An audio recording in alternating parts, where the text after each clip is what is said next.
Our next speaker is Dan Eckenrode. He is the director of PCI Gulf South. Through his extensive experience and knowledge of the precast pre-stressed concrete industry, Dan is leading the charge to bring precast concrete products to the forefront of the building industry in the Gulf States region. Dan enjoyed many years working shoulder to shoulder with builders and designers in Pennsylvania before moving to Mississippi in June of 2016. So he just made it 4 years. In his short time along the Gulf Coast, he has come to realize the significant impact precast can make to solving issues unique to the coastal environment. Dan is heavily involved in PCI, or the Precast Pre-Stressed Concrete Institute, on the national level through participation in various committees that share the common goal of educating and promoting the uses of precast as a versatile, durable, and sustainable building product. Dan conducts on-site lunch and learn programs and university presentations for design professionals and students who desire a deeper understanding of precast pre-stressed products. So if you're interested in that, please feel free to contact Dan at the end of the presentation. I'm just going to go ahead and turn it over to Dan. Okay. Thank you, Jennifer. And I would like to thank the Mississippi ASCE for having me present today. It is a shame that we are not in Oxford this year, and hopefully 2021 will be a better year than 2020. Today, I would like to talk about an innovative product to the bridge industry, and a product that ties in very easily to ABC, or the Accelerated Bridge Construction. And I know that the ABC is being pushed heavily by the Federal Highway Administration.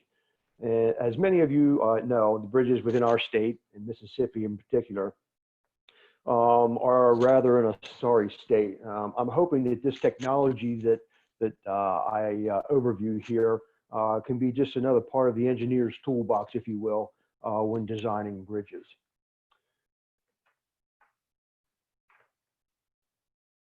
So, what I would like to do within this presentation is a number of things. First, just give a real brief history of the next beam, its development, and kind of why it came about, define the different types of next beams, and a few connection details, or typical connection details of this product, and even go through a typical questions and some answers that I normally hear when I'm out giving these presentations, show you some additional resources, and then go through a couple of project profiles, and a number of them within our own region.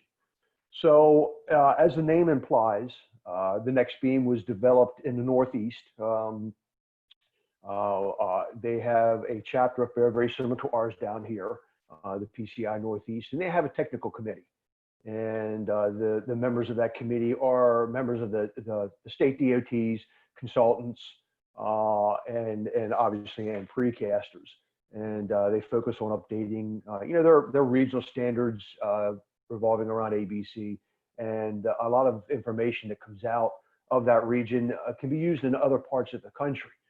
So why the next beam? Well, in the Northeast, they were looking for an option or an alternative to the box beams. And box beams with the toppings can be rather expensive. They don't necessarily accommodate utilities well. And being a past inspector myself, they really don't allow inspection, and you don't really see problems until there is a major problem, and then possibly the bridge has to be replaced. So they decided, let's come up with a new section. Get something that can be inspected very easily, something that is definitely fabricator friendly, and something that will reduce costs, accommodate a number of variables, their road widths up there, and then try to hit that spot between 20 to 75 feet. So, and this just gives you a chart here of the various bridge components, their spans, and kind of where their sweet spot really is for using that type of product. There are a number of states, and obviously starting in the Northeast, most of these you're going to see are northeastern states, but this technology has actually started to grow. And if you look down at the lower left-hand column there, you're going to start to see some of the states down here in this region and then just east of us that are starting to use this technology, and particularly again playing into the accelerated bridge construction mentality. So and Indiana is looking at it, and I was just told here about a month ago that the Texas DOT has a real interest in this technology and has been talking to a couple of our producers about advancing this technology within the state of Texas. So a couple of design considerations. If you don't have a copy or electronic copy of PCI's Bridge Design Manual, please go to PCI's website, download it. It's a free copy, has a lot of great information about bridge design, and particularly on the precast side. But we try to adhere to the PCI guidelines that were within it, and the next beam is definitely in there. And the Northeast, PCINortheast.org, has a lot of great technical resources on their website that they've developed over the years since this product has come to the market. They're a very valuable resource as well. The other thing we look at is some of the design parameters using 50 max strands within the stems of that double T, 25% debonding. And of course, the new ASTO codes are allowing up to 40%. Excuse me. A skew of 20%, although you're going to see a couple projects here where the skew is greater than that. But we recommend not going over a 30-degree skew on your bridge. We will not have diaphragms. They're not needed in this technology. And we can accommodate widths of individual double Ts from 8 to 12 feet. And I'll show you primarily how we get that later on here in the presentation. The depths between 24 inches and 36 inches within increments of 4 inches each. Obviously, that span between 50 and 100. And you're going to find that typically is going to be between basically 50 and 90. We can get to 100, but we're going to have to stretch some of the limits. Looking at a max weight of 120,000 pounds. And you're going to find the stem spacing, as in most double Ts that you come across even in the building sector, are going to be about a standard 5 feet. That's not going to change too much. So let's talk a little bit about the 3 different types of next beams that will be available. The first type here is the type F, F standing for form. So the idea of this next beam is providing not only your structural stability underneath with the stems, but also providing a forming platform, I guess, for your cast in place deck that you're going to put on top of it. The lengths typically go from 79 feet and below, widths from 10 to 12 feet. In this scenario, you're not going to have any longitudinal joints because your flanges are going to meet. And you don't have any joints that's going to transfer to your top deck. Your slope can be obtained easily within your deck pour, if you will. And as you're going to see here with basically all 3 types of these, your barrier rail is going to be cast in the field. Here's a typical cross section of a type F, with their different dimensions. And obviously you see your stems are tapered. You're going to see a lot of tapering on this, and that's the reason for that is to getting it out of the form, and your 4-inch flange. And this is a cross section right out of the Bridge Design Manual from PCI. Cross section here, you can see the reinforcement strand location, as in a normal double T, is going to be towards the bottom, and then your reinforcing stirrups coming out and tying into your cast in place deck. And here shows a standard cross section of what a typical bridge would look like. The next type is a style E. And this is going to be very similar to the F, but you're going to have some forming that's going to be needed on this. You're typically going to have a thinner deck that you're going to have to cast on top of this one because your flange is going to be integral into your deck. So again, we're up to 79 feet. The weight of this, as with the F, is going to be a little less. It's not going to be all that heavy. Accommodating widths from 8 feet to 9'6". Of course, we're including bar extensions that are going to go out into your pour. Again, no longitudinal joints in this one because you're going to have a deck that's going to be cast on top of it. And as with the F, your barrier rail has to be cast in the field. Typical cross section here, of your E beam, showing your hooks coming out of your flange, and then your hooks coming up into the decks. Again, strand location is the same as with the F, and a typical cross section you're going to see of a bridge, and how those of how the E beams are spaced out with being integral with your deck pour. Connections. This just kind of just shows your typical connections of your hook bars coming into your your cast section, using longitudinal reinforcing bars to kind of tie those hooks into it, and then forming on the bottom and casting it. Now, in this case, you can use an ultra high performance concrete, but normally when you're thinking of ultra high performance concrete, you're thinking of multiple pours, and in this case, you won't need multiple pours. You can use your deck concrete, within that zone, that tie zone between the double T's, and so you wouldn't need the extra pour of the ultra high performance concrete. Now the last shape is the D. D standing for deck, and when we think of accelerated bridge construction, we really think of the D. The other ones will accelerate your construction, obviously, because of you're taking away some of the labor in the field. But your D really does it, and because the top surface of this double T is going to be your wearing course. I mean, you can drive on this and not need a wearing surface on top. But if you choose and you don't want it, now you'll see that the length of these the D shape will be less than what you have for the E and the F. And the primary factor behind that is weight. Because you're going to have both limiting capacity in the field of lifting it with the cranes, and you also have to watch shipping as well with this. And corresponding with that, your widths are going to be basically between the 8 to 10 foot range, and that is primarily because of your weight. This one, you will have a longitudinal joint. Here we'll use ultra high performance concrete, or at least we have down here in the projects within the region. And using the ultra high performance concrete, there have been studies and tests that have been done to show that actually seals that joint, so you have no concerns with leakage and wear with the ultra high performance concrete. You can, if you would like to, put a wearing surface on top of this, maybe with asphalt or whatnot. But it is not mandatory that you have to do that. The wearing course that is cast in the plant will be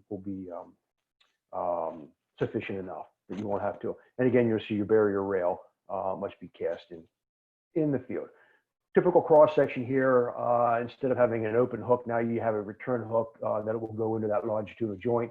Again, your stem spacing is the same, your strand location is the same, and that will be pretty consistent with all the shapes that you're going to see here. Just a couple of joint details of how to handle this. Here you see kind of a V joint in each one of these double T members. You can do a typical key joint if you want. There's a number of ways that you can handle that, but this typical joint is shown to be. And on the left-hand side, you can see how the hoops or the radius intersect each other, and you're just going to put a longitudinal bar down the center of that, form the bottom of it, cast it in place here with non-shrink grout. The right-hand side shows a little bit of a different with your bars just projecting into that zone. Still doing some longitudinal bars, but here you're going to cast that with ultra high performance concrete. And on one of the projects I'm going to show you, they'll actually use a solid bar stop, a threaded rebar coming into that zone with a solid bar stop, and then do the ultra high performance concrete. So there's a number of ways that we can handle that detail, if you will. Typical cross section of a bridge. One thing I will point out here is that because the double T, the top of this double T will be your wearing course. Any type of cross slope or any type of sloping, draining slope that you're going to need within that bridge is going to have to happen within your abutment and your bents. And you're going to need even number of double T's on either side of that center line to be able to accommodate that. We talked a little bit about skews early on. Typical details you can see here of the reinforcing of a skewed member, and some other details within on this sheet on how to handle, some end caps here and some guide rail and how they will all mount.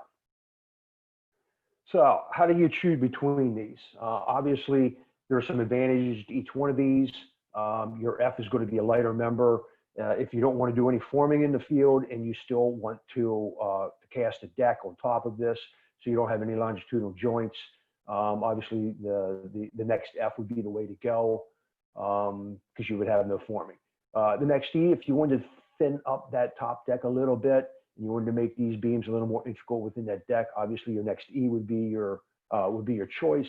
And the next D, if you really truly want to get into the ABC mentality, and you didn't want to do anything other than set your beams, do a longitudinal pour, and you're done, and you want to get off of the bridge so the traffic can flow earlier, then your next D would definitely be the way to go with it. Typical sections that you're going to see for a typical bridge section, whether girders or whether I-beams, steel I-beams at the top, and the corresponding adjustment for the double T's, the next beams on the bottom there. Okay, a few questions that I normally get when I'm out and I'm talking about this. First one, proprietary. No, this is not a proprietary product. It's an open market, open source. You can use this, and many states do, and you don't need to go to one particular company and use their system. You can go to PCI's design and modify this in any way you need. Who supplies it within our region?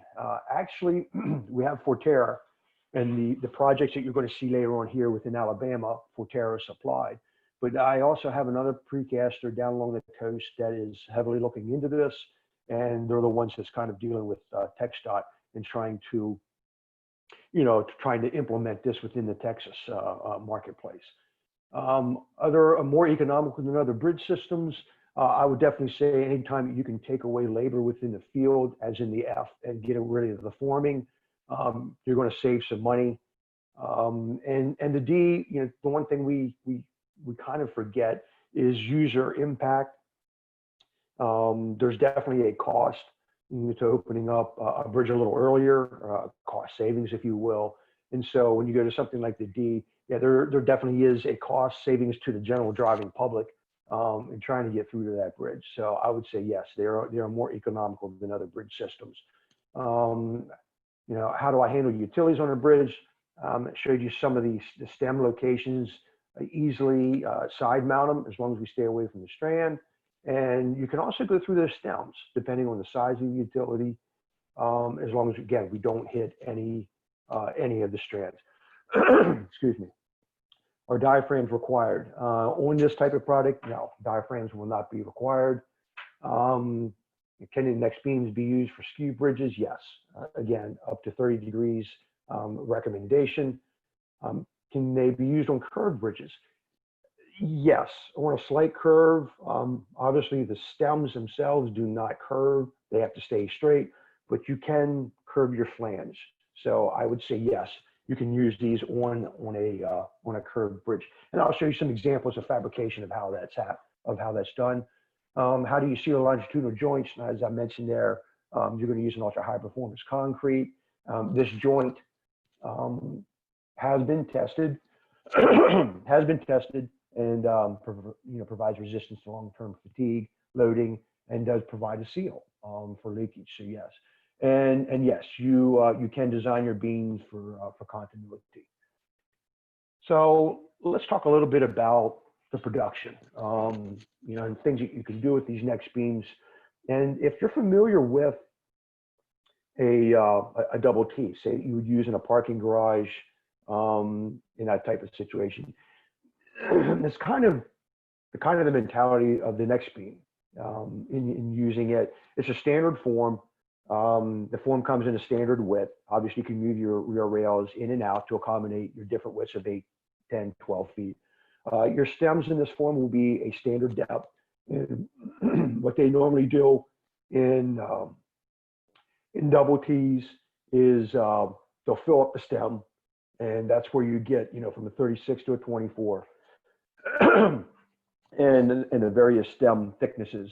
But everything else will be pretty much standard of what you would see in a building double T's. Now here's the picture of the curvature of what you can obtain. Again, it's not going to be a great curvature or a great raise, but you're going to be able to accommodate that within the flange, and then obviously within your curb, or your curb, excuse me, on the outside of your bridge, and then your top deck if you have to. So we can accommodate a little bit of that curve within this product. Sloping, and here you can see this slope, obviously trying to drain this off towards the outside of the double T and the decking, and then here you can see your bolt pattern for your guide rail that you're going to be top mounted, but you can do various cross slopes within that product. Secondary back wall, secondary pour here being integral to that, and then here you can see a parapet that was cast to one of the projects I'm going to show you here, and then even the attachment here for your guide rail on the back side of that as well. So now the one thing we have to keep in the back of your mind when you're doing a design is the shipping and the handling of this product. The beams can get heavy, especially if you start going to a next D type of beam, going up to that max of 60 feet. And so obviously, and the one thing I always hear from contractors in the field is the weight is having to upside, a crane to handle some of these. So you have to keep that in the back of your mind.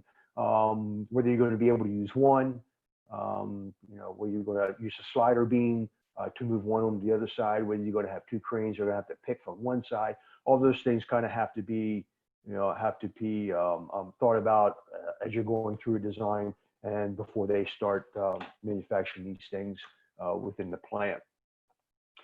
So cost considerations, obviously, as I mentioned way back in the beginning here, the next beam, they wanted to compare them to the box beams and the cost that they had, relative to the box beams, and looking at a comparison between this and that type of product. The fabrication here, should have lower cost per square foot. You're not going to have to get anything like draping because it's going to all be straight strand. It's going to be a simple pour. It should not have any complications that way. And the fact that you're going more than 3'4" with one of these beams, you're going more of the bridge at any one point in time. So your shipping should be relatively less expensive than a box beam. Your crane, depending on what the contractor feels comfortable with, I'm going to say, typically going to tell you it's probably a wash, but experience shows me you're probably going to spend a little bit more on the crane. But the fact that you're going to have that crane for less time probably is going to be a little bit of the savings there, as long as the contractor, again, doesn't get scared and hugely upsize that crane.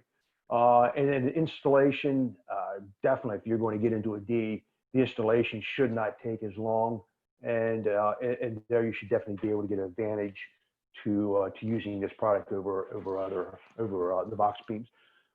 Some additional resources, again, as I mentioned before, the Bridge Design Manual is an electronic free download from PCI. All you have to do is go and sign in at PCI, and you can download that. There are also a lot of other resources that are free electronically that you can download from PCI by going in.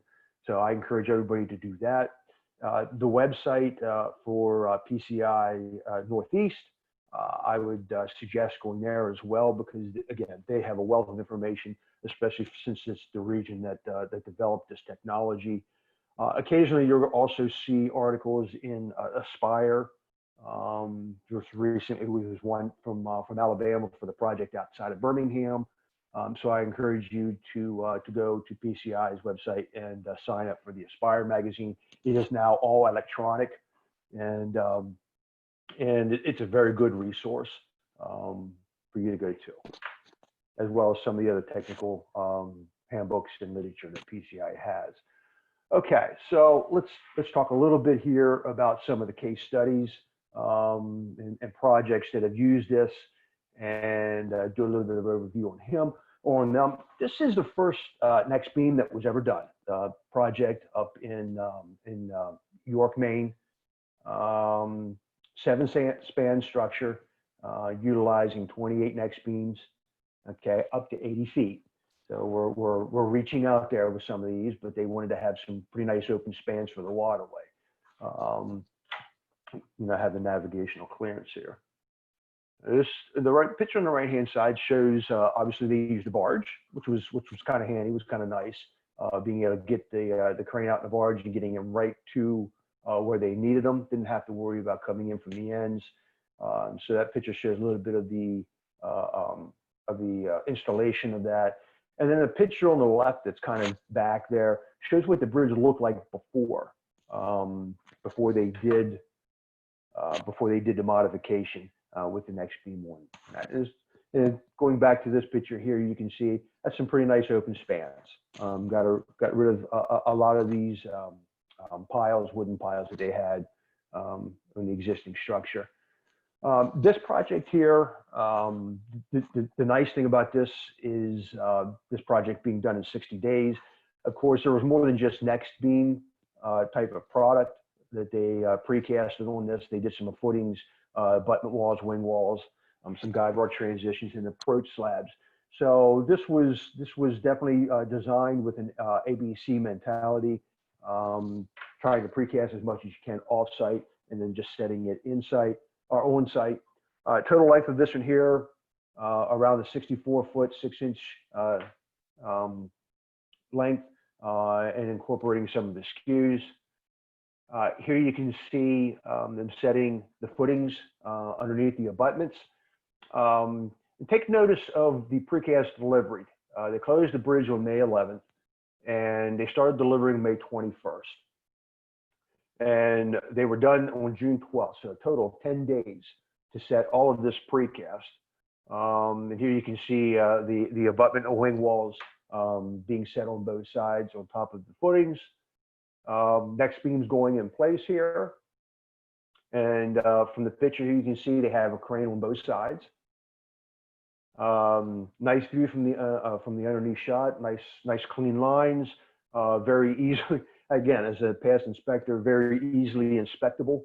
You can see what's going on there pretty easily and pretty quickly. And a finished product, with the guide rail installed. So, and again, 60 days, 2 months from the time the bridge was closed to the time they opened it up. That's pretty quick. This last project here up in the Northeast, now this was actually 2 bridges. And you can see the bridge 15, bridge 16, the amount of next beams, 4 on the bridge 15, 3 on the bridge 16, spanning 174, 3, 172, 1. The thing and the reason why I like these 2 bridges as an example is, if you notice, the amount of time that the state gave them to close each one of these bridges. And of course, I mean, we're used to liquidated damages within projects, but I think $1,000 per hour is rather excessive. So the urgency of the state of wanting to get these things open as quickly as possible. So on bridge 15, they gave them 84 hours, 3.5 days to do that. And then bridge 16, they gave them 60 hours from time they demolished the bridge until the time they opened it up. So those are definitely some stringent time frames that they have to do this.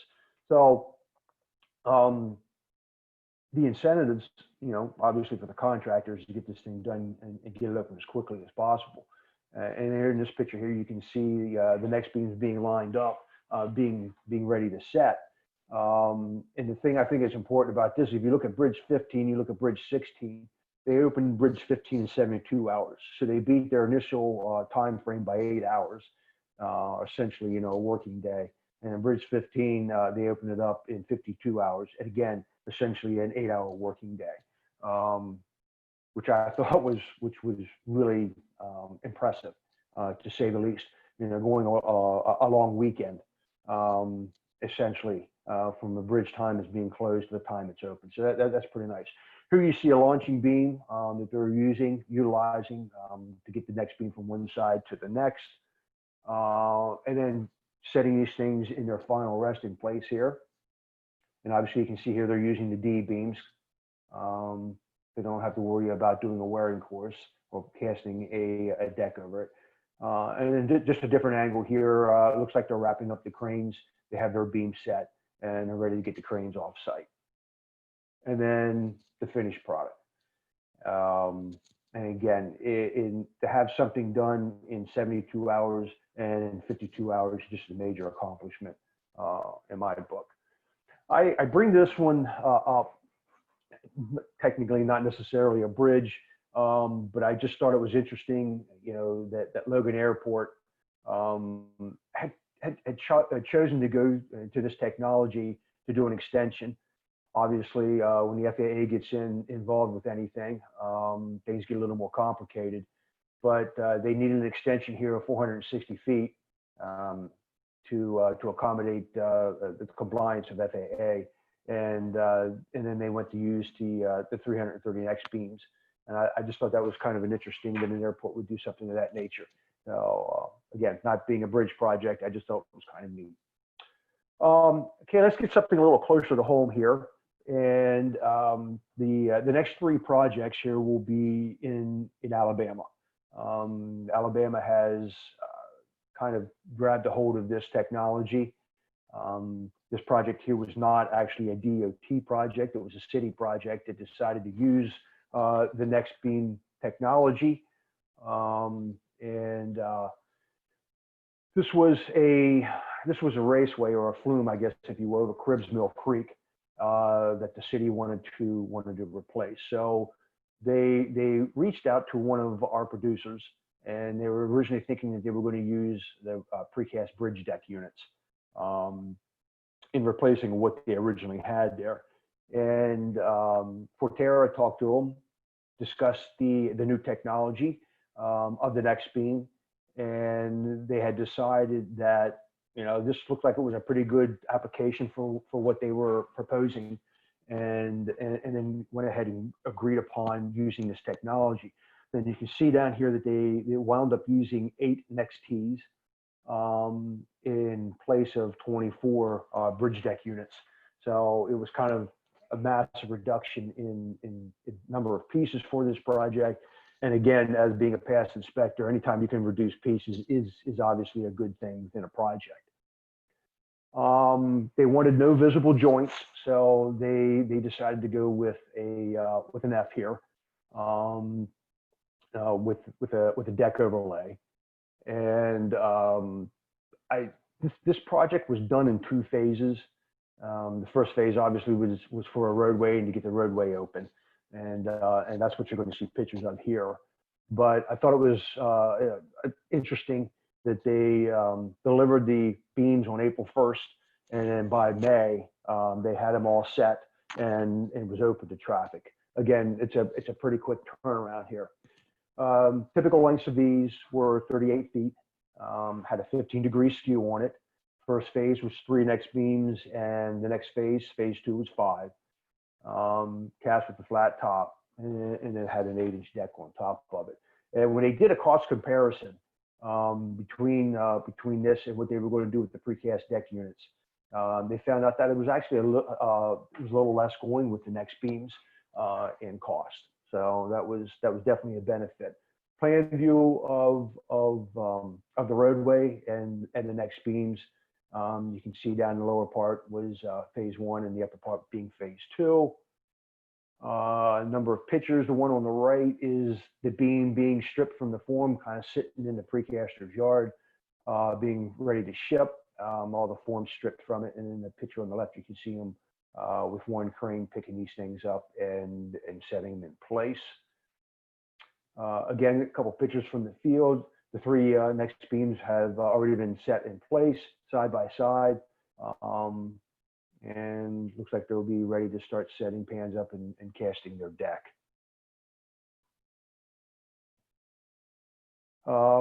Safety barriers, obviously deck already being cast, safety barriers in place on both sides. The one you can see, the right-hand side, you can see the expansion that will go into the next phase, or the phase 2 of the project. And again, the same thing, nice clean lines underneath. No forming was needed on this, being the F. And, you know, just again, very inspectable project. Nice clean lines. You can see in the background there the flumes that they did have. Like some old culverts, and that was what they were trying to replace.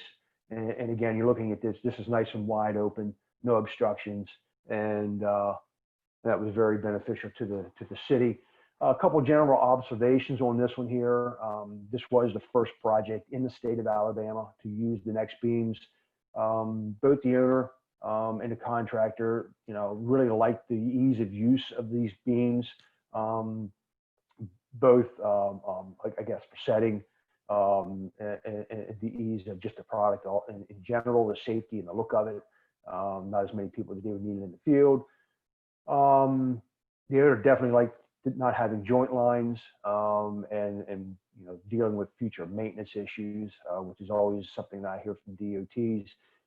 The one thing, again, as I mentioned before, that the contractor complained about was the heaviness of the beams and having to upsize the crate a little bit. Obviously, the town and the engineer didn't have any problems with the weight of the beams. That usually you'll hear will come from the general contractor because of handling. I will say this: if you have an interest in that project or want any more information on the next beams, please reach out to Johnny Hayes at Forterra. He is a wealth of information when it comes to this this product. Now, this is a project that is south of Mobile. And this was actually the first one designed by AlDOT Bridge Bureau. So they had an actual hand in designing this. This again was a two-phase project because there's a heavy industrial plant right behind this, that picture you see there on the right, and they couldn't shut the road down. So what they had to do is they had to demolish the existing bridge on one side of this, set you know, or I guess drive some piles here first, set these beams, grout the joints, and then open that up, and then demolish the other side of the highway, drive your piles, set your beams, and then tie that in, and then open it up for traffic on both lanes. So this is essentially a two-phase project. The second phase of this has not yet been completed, but the first side has. So the bottom part gives you a cross section of the overall bridge and what it's going to like once that bridge is complete. But this is a 60-foot span. They decided to use a 28 next D beam. Again, they don't want to have to come back and put a wearing surface on this, and they didn't want to have to cast a deck. They wanted to set it, do the joints, and get off of it. So they decided to go to the D beams. 27-degree skew. Now we're getting closer to that 30-degree skew here that we recommend for a max. 28-day release strength, 9,000 psi. And it's the time of my presentation here. They were scheduled the ultra high performance concrete closure pour to be scheduled on July 10th. That has now been complete. And again, as like I said, this roadway has been opened up. This is a few pictures that I took at their Forterra's plant.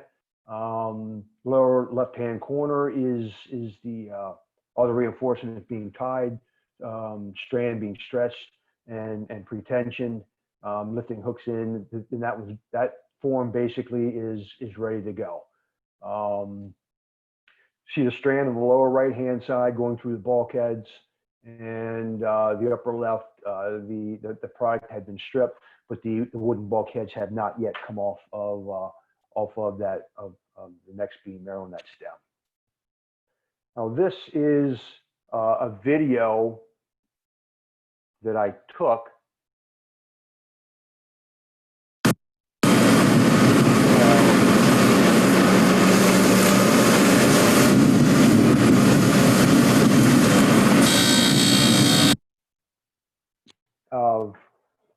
of what I took on site as they were doing their casting of one of those next beams for that Dunlop Road project. And if you've never been to a plant, please reach out to either me or to Forterra, and we can get you a plant tour so you can see some of the stuff being cast. It is very interesting of what they do there within the plant or within the plant environment. Again, now this is some of the stuff that's on site as they were setting them before they did the closure pours, and you can see the reinforcement on the right hand side. You can see the dowels coming out of the beam going into that longitudinal joint, but you'll notice that the dowels are threaded, and the reason for that is you can see the metal knobs that they put on those threads in that zone. That was their mechanical attachment, if you will, or the mechanical connection within that zone, instead of doing longitudinal style bars. So they used that form of connection detail, and then just cast it with an ultra high performance concrete, and they were done. And you can see some of the forming that was done on the underneath of the bridge there to do the ultra high performance concrete. The last bridge I have, now this one has not yet been constructed, and they have actually not been, the bridge components have not been cast, but this is basically two bridges in Baldwin County in Alabama on the other side of the bay. You know, both of these bridges are subject to very heavy truck traffic, and as you can see, the dates that these bridges were constructed was only about 20 years ago. And so for a bridge to deteriorate that quickly was of some concern to Baldwin County. So they reached out to Thompson Engineering, who's in Mobile, and started talking to them about what they can do to replace these bridges. Now, this is not necessarily a replacement. This is a retrofit. So the consensus was they wanted to keep this, the substructure and replace the superstructure, and so they were looking around for a product that they could do that with. As part of this project, Baldwin County reached out to the Federal Highway and submitted a proposal for a grant to their Accelerated Innovative Deployment Program. And they were awarded a grant of $1 million from that program. Now, in using the innovations, the two innovations that they proposed here and they used here, one was the next beam and the ABC, and the second one was using the use of the ultra high performance concrete for the closure pours. So with that, then ALDOT got involved and started doing the design on these bridges. Here's some more pictures of the actual bridges themselves. You can see some of the deteriorations, some of the spalls and stuff. You can see that they were patching in with asphalt. Certainly not a structural material to use when patching a concrete bridge. So they knew they had an issue here with what they had there and needed to replace it. So here, a couple goals that they laid out within their grant: replacement of superstructure, reusing the existing substructure and vents, obviously using accelerated construction techniques and solutions, address the long-term serviceability. Obviously 20 years is not long enough for a serviceability of a bridge, so they wanted to make sure it extended out past that. And then they also did not want to have to purchase any existing right-of-ways. And using this technology, they could satisfy those goals. So obviously the first thing they had to do was educate, state and local personnel to the technology that was being proposed, how it was all going to go together, and then looking at their schedule and trying to reduce the construction time here, and then obviously scheduling this out to do a 6-week or less per bridge construction time. So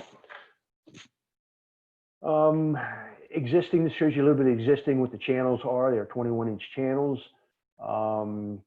And what they wanted to replace these with a 22-inch modified, or I should say a modified next beam to accommodate the existing substructure.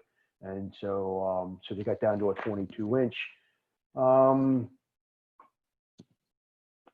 Gives you some conceptual details of what this bridge is going to look like. Obviously, the channel beams, existing channel beams that are on top, and then the use of the modified D beams on the bottom. You know, replacing quite a few channel beams at the top with you know, 4 cross spans of the D beams, and then the closure ports. So looks like a pretty good detail there.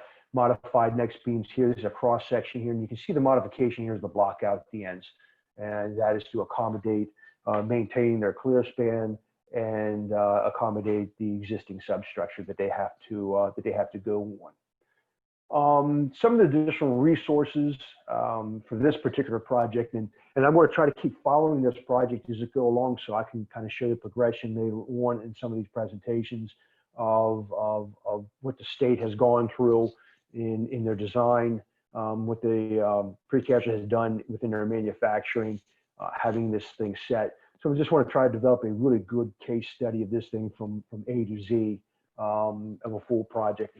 And currently, I don't think that we really do have a good case study. So this would be a first opportunity for us.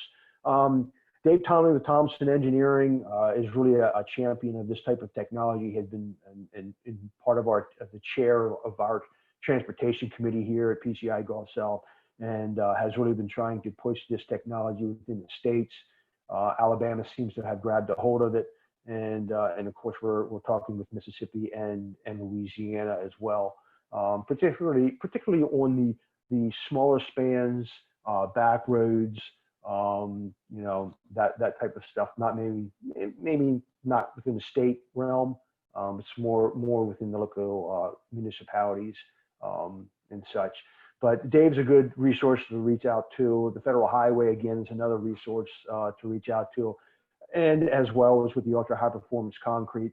I mean, I know that technology is new technology.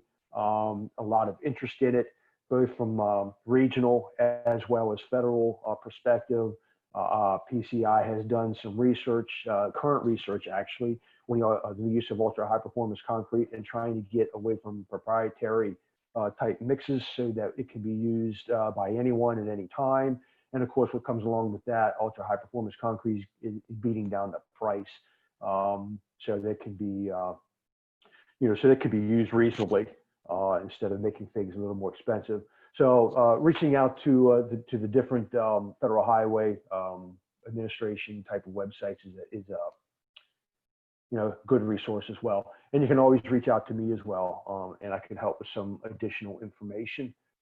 And with that, I'd like to thank you for having me here. I always enjoy being with the Mississippi ASCE. I try to make every meeting that I can. Again, if you have any additional questions, please reach out to me. With that, I will go back to Jennifer. Thank you. Thanks, Dan. And if anybody has any questions, you can feel free to unmute yourself to ask, or put the questions in the chat box on the right-hand side of your screen.